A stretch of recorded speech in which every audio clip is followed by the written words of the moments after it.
অত্যন্ত মানে কি বলবো, এই দেশ যে কোথায় গিয়ে দাঁড়াবে সেটা আসলে আমি অন্তত পক্ষে আমি চিন্তা করে আমি খুঁজে পাচ্ছি না যে কীভাবে এই ছেলে মেয়েগুলো এত উগ্র হয়, এত অসভ্য হয়, পিতামাতাকে তাদের কোনো খবরই রাখে না। পৃথিবীর যত বড় শিক্ষা প্রতিষ্ঠানে বাচ্চা কাচ্চা শিক্ষা অর্জন করুক না কেন, কিন্তু কোনো টিচার কিন্তু সন্তানের উপরে কোনো প্রভাব বিস্তার করতে পারে না যেইভাবে তার পিতামাতা প্রভাব বিস্তার করতে পারে। সন্তান যত বড়ই হোক বাবা মার কাছে কিন্তু কখনোই বড় হয় না। এই জন্য আমি প্রায় ওয়াজে বলে থাকি, প্রায় আলোচনায় বলে থাকি, সম্মানিত দর্শক, আপনাদেরকে অ্যাক্টিভ করার জন্য, আপনাদের ঘুমন্ত মানুষকে জাগিয়ে তোলার জন্য, আপনাদের ঘুমন্ত বিবেককে জাগ্রত করার জন্য আসলে আমার এই বক্তব্যটা আমি আপনাদেরকে বলে দিতে চাই। একটা কথা আমি সব সময় প্রায় ওয়াজে বলি, পিতামাতার হক এবং সন্তানের হক নিয়ে যখন আলোচনা করি আমি প্রায় ওয়াজে বলে থাকি যে every parents should take care their children very carefully. প্রত্যেকটা পিতামাতার উচিত তাদের সন্তানের দায়িত্ব যত্ন সহকারে পালন করা। যখন পিতামাতা সন্তানটা বেড়ে ওঠার সাথে সাথেই সন্তানের দায়িত্বটা যথাযথভাবে পালন করবে, তখনই কিন্তু সন্তান অটোমেটিক্যালি কী করবে, পিতামাতাকে মান্য করা শিক্ষা অর্জন করবে। এই জন্য আমি বলি যে we should Obi our parents. আমাদের প্রত্যেকের উচিত আমাদের পিতামাতাকে মান্য করা। আমাদের পিতামাতাকে যে মান্য করবে, সন্তান বাচ্চাগুলো কাদামাটির মতো, এদেরকে আপনি যেভাবে গড়ে তুলবেন ঠিক সেইভাবে ওরা গড়ে উঠবে। যেমন আমাদের আগে টিচাররা কী করতো, ব্যাত নিয়ে ক্লাসে আসতো, কিন্তু এখন টিচাররা ব্যাত নিয়ে ক্লাসে যায় না। টিচাররা ব্যাত নিয়ে ক্লাসে না যাওয়ার কারণে স্টুডেন্টদের মনে যে একটা ভয়ভীতি, সেটা তাদের মধ্যে কাজ করে না। এই জন্য আমি আপনাদেরকে বিনীতভাবে অনুরোধ করব, আমাদের সমাজকে, আমাদের ছেলে মেয়েদেরকে, ভবিষ্যৎ যাদের হাতে, বাংলাদেশের ভবিষ্যৎ যাদের হাতে, এদেরকে যদি আমরা প্রত্যেকটা পিতামাতা দায়িত্ব নিয়ে যদি তাদেরকে সুশিক্ষায় শিক্ষিত করতে না পারি, নৈতিক শিক্ষার আওতায় যদি আমরা তাদেরকে আনতে না পারি, তাহলে আমাদের আগামী দিনের সমাজ, আমাদের ফ্যামিলি, আমাদের জাতি, আমাদের বাংলাদেশ বিনষ্ট হওয়ার দিকে ধাবিত হবে। সম্মানিত দর্শক, আপনারা দেখেছেন ইতিপূর্বে আমাদের দেশে অত্যন্ত মানে কি বলবো, আমাদের দেশে এখন যা হচ্ছে এগুলো নিয়ে আসলে কথা বলতে নিজেরও লজ্জা হয়। আসলে দেখতে, শুনতে, বলতে অত্যন্ত লজ্জাবোধ করি। তারপরও বলতে হয় আমার দেশের সাধারণ মানুষকে অ্যাক্টিভ করার জন্য, বাঁচানোর জন্য। এই জন্য বাঁচানোর জন্য বলতেছি, এখন আমাদের দেশের যে ছেলেমেয়েরা ম্যাক্সিমামই কিন্তু বেয়াদব, ম্যাক্সিমামই অসভ্য। তাদের মধ্যে কোনো ধরনের ভদ্রতা, নম্রতা, কোনো ধরনের মানে সফটনেস মানে খুঁজে পাওয়াটা খুবই মুশকিল। যেমন গত কয়দিন আগে কোন দেশ থেকে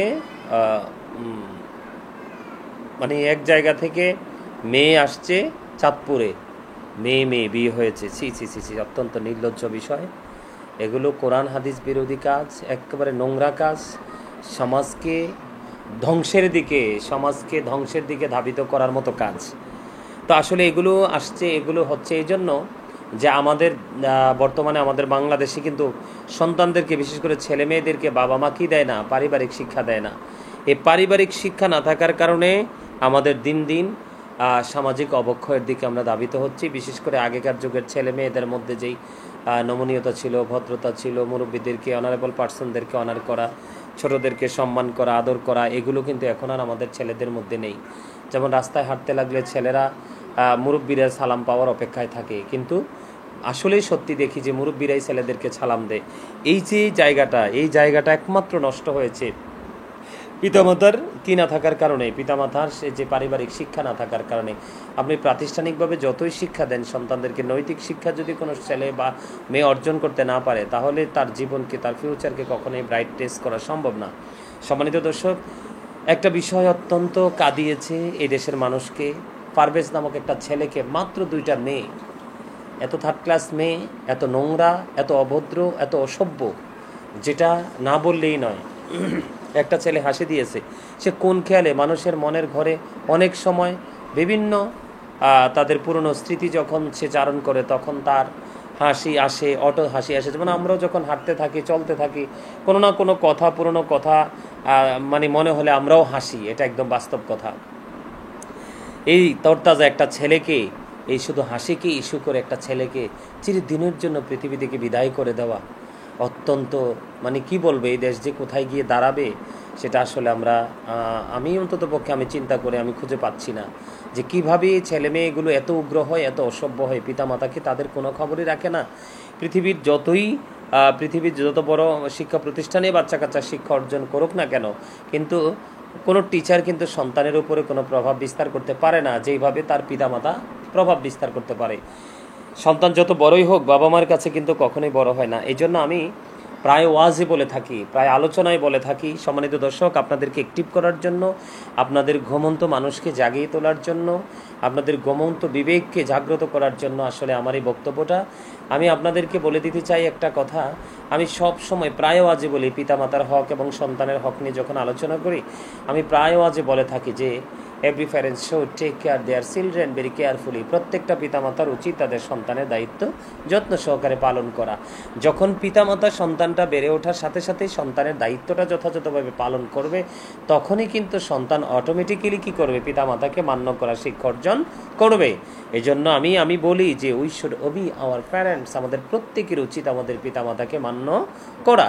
আমাদের পিতামাতাকে যে মান্য করবে, সন্তান বাচ্চাগুলো কাদামাটির মতো, এদেরকে আপনি যেভাবে গড়ে তুলবেন ঠিক সেইভাবে ওরা গড়ে উঠবে। যেমন আমাদের আগে টিচাররা কী করতো, ব্যাট নিয়ে ক্লাসে আসতো, কিন্তু এখন টিচাররা ব্যাট নিয়ে ক্লাসে যায় না।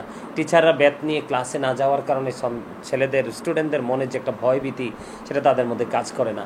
এই জন্য আমি আপনাদেরকে বিনীতভাবে অনুরোধ করব, আমাদের সমাজকে, আমাদের ছেলে মেয়েদেরকে, ভবিষ্যৎ যাদের হাতে, বাংলাদেশের ভবিষ্যৎ যাদের হাতে, এদেরকে যদি আমরা প্রত্যেকটা পিতামাতা দায়িত্ব নিয়ে যদি তাদেরকে সুশিক্ষায় শিক্ষিত করতে না পারি, নৈতিক শিক্ষার আওতায় যদি আমরা তাদেরকে আনতে না পারি, তাহলে আমাদের আগামী দিনের সমাজ, আমাদের ফ্যামিলি, আমাদের জাতি, আমাদের বাংলাদেশ বিনষ্ট হওয়ার দিকে ধাবিত হবে।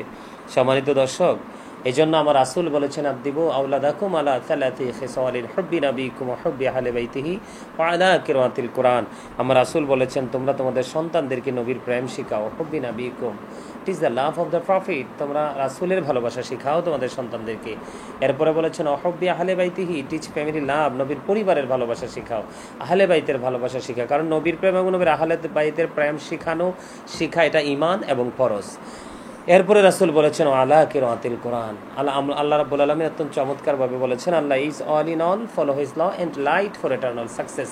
আপনি কিন্তু পরিপূর্ণভাবে সফলতা অর্জন করতে হলে অবশ্যই আপনাকে ল অ্যান্ড লাইট, কোরআন এবং হাদিস, আল্লাহ এবং আমরা রাসূল দুজনকেই দুটো জায়গাকে আপনি ভালো করে কী করতে হবে, ফলো করতে হবে। তাহলে আপনি চিরস্থায়ী সফলতা অর্জন করতে পারবেন, আপনার ফিউচারকে ব্রাইটনেস করতে পারবেন। সম্মানিত দর্শক, আমি আপনাদেরকে বিনীতভাবে অনুরোধ করব, প্রত্যেকটা বাবা মাকে বলবো, মেয়ে যখন উপযুক্ত হয় মেয়েকে বিয়ে দিয়ে দেন, ছেলে যখন উপযুক্ত হয় ছেলেকে বিয়ে দিয়ে দেন। সময় মতো যখন ছেলে এবং মেয়েকে বিয়ে দিয়ে দিবেন, তাহলে অটোমেটিক্যালি আপনার সন্তান এই নোংরামি থেকে, এই পথভ্রষ্ট হওয়ার যে সম্ভাবনা, সেই জায়গা থেকে এবং ইসলামের বিরুদ্ধে আচরণ থেকে আপনার ছেলে, আপনার মেয়ে বেঁচে থাকবে। যত বেশি ছেলে মেয়েরা আমরা ইসলাম বিরু হব, ধর্মবিরু হব, ইসলামকে, কোরআন হাদিসের আইনকে ফলো করব, তত বেশি আমাদের এই দেশে সুখ, শান্তি, রহমত, বরকত বর্ষিত হবে। সম্মানিত দর্শক, আপনারা দেখেছেন ইতিপূর্বে আমাদের দেশে অত্যন্ত মানে কি বলবো, আমাদের দেশে এখন যা হচ্ছে এগুলো নিয়ে আসলে কথা বলতে নিজেরও লজ্জা হয়, আসলে দেখতে, শুনতে, বলতে অত্যন্ত লজ্জাবোধ করি। তারপরও বলতে হয়, আমার দেশের সাধারণ মানুষকে অ্যাক্টিভ করার জন্য, বাঁচানোর জন্য। এই জন্য বাঁচানোর জন্য বলতেছি, এখন আমাদের দেশের যে ছেলেমেয়েরা ম্যাক্সিমামই কিন্তু বেয়াদব, ম্যাক্সিমামই অসভ্য। তাদের মধ্যে কোনো ধরনের ভদ্রতা, নম্রতা, কোনো ধরনের মানে সফটনেস মানে খুঁজে পাওয়াটা খুবই মুশকিল। যেমন গত কয়দিন আগে কোন দেশ থেকে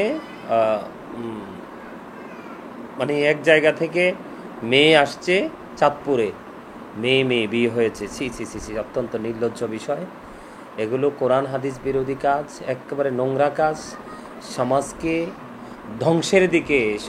ধ্বংসের দিকে ধাবিত করার মতো কাজ। তো আসলে এগুলো হচ্ছে এই জন্য যে আমাদের বর্তমানে আমাদের বাংলাদেশে কিন্তু সন্তানদেরকে, বিশেষ করে ছেলে মেয়েদেরকে বাবা মা কি দেয় না, পারিবারিক শিক্ষা দেয় না। এই পারিবারিক শিক্ষা না থাকার কারণে আমাদের দিন দিন সামাজিক অবক্ষয়ের দিকে আমরা ধাবিত হচ্ছি। বিশেষ করে আগেকার যুগের ছেলে মেয়েদের মধ্যে যেই নমনীয়তা ছিল, ভদ্রতা ছিল, মুরব্বীদেরকে, অনারেবল পার্সনদেরকে অনার করা, ছোটদেরকে সম্মান করা, আদর করা, এগুলো কিন্তু এখন আর আমাদের ছেলেদের মধ্যে নেই। যেমন রাস্তায় হাঁটতে লাগলে ছেলেরা মুরব্বীদের সালাম পাওয়ার অপেক্ষায় থাকে, কিন্তু আসলেই সত্যি দেখি যে মুরব্বীরাই ছেলেদেরকে সালাম দেয়। এই জায়গাটা একমাত্র নষ্ট হয়েছে পিতামাতার কি না থাকার কারণে, পিতামাতার সে যে পারিবারিক শিক্ষা না থাকার কারণে। আপনি প্রাতিষ্ঠানিকভাবে যতই শিক্ষা দেন সন্তানদেরকে, নৈতিক শিক্ষা যদি কোনো ছেলে বা মেয়ে অর্জন করতে না পারে, তাহলে তার জীবনকে, তার ফিউচারকে কখনোই ব্রাইট টেস্ট করা সম্ভব না। সম্মানিত দর্শক, একটা বিষয় অত্যন্ত কাঁদিয়েছে এই দেশের মানুষকে। পারভেজ নামক একটা ছেলেকে, মাত্র 2টা মেয়ে, এত থার্ড ক্লাস মেয়ে, এত নোংরা, এত অভদ্র, এত অসভ্য, যেটা না বললেই নয়।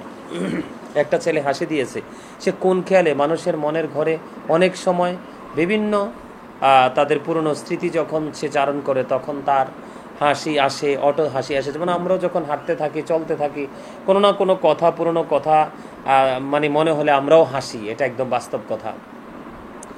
এই তরতাজা একটা ছেলেকে, এই শুধু হাসিকে ইস্যু করে একটা ছেলেকে চিরদিনের জন্য পৃথিবী থেকে বিদায় করে দেওয়া অত্যন্ত, মানে কি বলবো, এই দেশ যে কোথায় গিয়ে দাঁড়াবে সেটা আসলে আমি অন্তত পক্ষে আমি চিন্তা করে আমি খুঁজে পাচ্ছি না যে কীভাবে ছেলে মেয়েগুলো এত উগ্র হয়, এত অসভ্য হয়। পিতামাতাকে তাদের কোনো খবরই রাখে না। পৃথিবীর যত বড় শিক্ষা প্রতিষ্ঠানে বাচ্চা কাচ্চা শিক্ষা অর্জন করুক না কেন, কিন্তু কোনো টিচার কিন্তু সন্তানের উপরে কোনো প্রভাব বিস্তার করতে পারে না যেইভাবে তার পিতামাতা প্রভাব বিস্তার করতে পারে।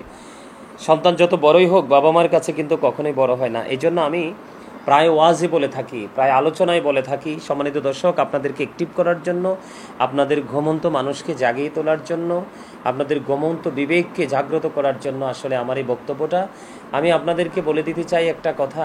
আমি সব সময় প্রায় ওয়াজে বলি, পিতামাতার হক এবং সন্তানের হক নিয়ে যখন আলোচনা করি, আমি প্রায় ওয়াজে বলে থাকি যে every parents should take care their children very carefully. প্রত্যেকটা পিতামাতার উচিত তাদের সন্তানের দায়িত্ব যত্ন সহকারে পালন করা। যখন পিতামাতা সন্তানটা বেড়ে ওঠার সাথে সাথে সন্তানের দায়িত্বটা যথাযথভাবে পালন করবে, তখনই কিন্তু সন্তান অটোমেটিক্যালি কী করবে, পিতামাতাকে মান্য করা শিক্ষা অর্জন করবে। এই জন্য আমি বলি যে we should Obi our parents. আমাদের প্রত্যেকের উচিত আমাদের পিতামাতাকে মান্য করা। আমাদের পিতামাতাকে যে মান্য করবে, সন্তান বাচ্চাগুলো কাদামাটির মতো, এদেরকে আপনি যেভাবে গড়ে তুলবেন ঠিক সেইভাবে ওরা গড়ে উঠবে। যেমন আমাদের আগে টিচাররা কি করতো, ব্যাট নিয়ে ক্লাসে আসতো, কিন্তু এখন টিচাররা ব্যাট নিয়ে ক্লাসে যায় না। টিচাররা ব্যাট নিয়ে ক্লাসে না যাওয়ার কারণে স্টুডেন্টদের মনে যে একটা ভয়ভীতি, সেটা তাদের মধ্যে কাজ করে না।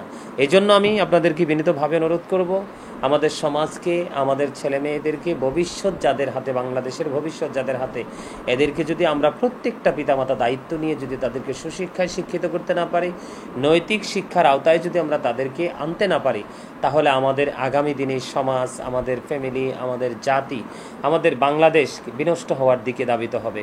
সম্মানিত দর্শক, এই জন্য আমার রাসূল বলেছেন, আদিবু আওলাদাকুম আলা সালাতি খিসালিন হুব্বি নবিকুম ওয়া হুব্বি আহলি বাইতিহি ওয়া আলা কিরাতিল কুরআন। আমার রাসূল বলেছেন, তোমরা তোমাদের সন্তানদেরকে নবীর প্রেম শিখাও। হুব্বি নবিকুম, it is the love of the prophet. তোমরা রাসূলের ভালোবাসা শিখাও তোমাদের সন্তানদেরকে। এরপরে বলেছেন হুব্বি আহলি বাইতিহি, টিচ ফ্যামিলি লাভ। নবীর পরিবারের ভালোবাসা শিখাও, আহলে বাইতের ভালোবাসা শিখাও। কারণ নবীর প্রেম এবং নবীর আহলে বাইতের প্রেম শিখা এটা ঈমান এবং ফরজ। এরপরে রাসূল বলেছেন আলা কিরাতিল কুরআন। আল্লাহ রাব্বুল আলামিন অত্যন্ত চমৎকারভাবে বলেছেন, Allah is all in all, follow his law and light for eternal success. আপনি কিন্তু পরিপূর্ণভাবে সফলতা অর্জন করতে হলে অবশ্যই আপনাকে ল অ্যান্ড লাইট, কোরআন এবং হাদিস, আল্লাহ এবং আমরা রাসূল দুজনকেই দুটো জায়গাকে আপনি ভালো করে কি করতে হবে, ফলো করতে হবে। তাহলে আপনি চিরস্থায়ী সফলতা অর্জন করতে পারবেন, আপনার ফিউচারকে ব্রাইটনেস করতে পারবেন। সম্মানিত দর্শক, আমি আপনাদেরকে বিনীতভাবে অনুরোধ করব, প্রত্যেকটা বাবা মাকে বলবো, মেয়ে যখন উপযুক্ত হয় মেয়েকে বিয়ে দিয়ে দেন, ছেলে যখন উপযুক্ত হয় ছেলেকে বিয়ে দিয়ে দেন। সময় মতো যখন ছেলে এবং মেয়েকে বিয়ে দিয়ে দিবেন, তাহলে অটোমেটিক্যালি আপনার সন্তান এই নোংরামি থেকে, এই পথভ্রষ্ট হওয়ার যে সম্ভাবনা, সেই জায়গা থেকে এবং ইসলামের বিরুদ্ধে আচরণ থেকে আপনার ছেলে, আপনার মেয়ে বেঁচে থাকবে। যত বেশি ছেলে মেয়েরা আমরা ইসলাম বিরু হব, ধর্মবিরু হব, ইসলামকে, কোরআন হাদিসের আইনকে ফলো করব, তত বেশি আমাদের এই দেশে সুখ, শান্তি, রহমত, বরকত বর্ষিত হবে। আল্লাহ যেন আমাদেরকে রহমতপ্রাপ্ত বান্দাদের অন্তর্ভুক্ত হয়ে পথ চলার জন্য সে শিক্ষা অর্জন করে এবং সেই শিক্ষার উপর ভিত্তি করে বাস্তবায়ন করে আমরা যেন আমাদের পথ চলতে পারি। আল্লাহ যেন সেই তৌফিক দান করে, এই প্রত্যাশা ব্যক্ত করে আমি আমার বক্তব্য শেষ করছি। আসসালামু আলাইকুম ওয়া রাহমাতুল্লাহ।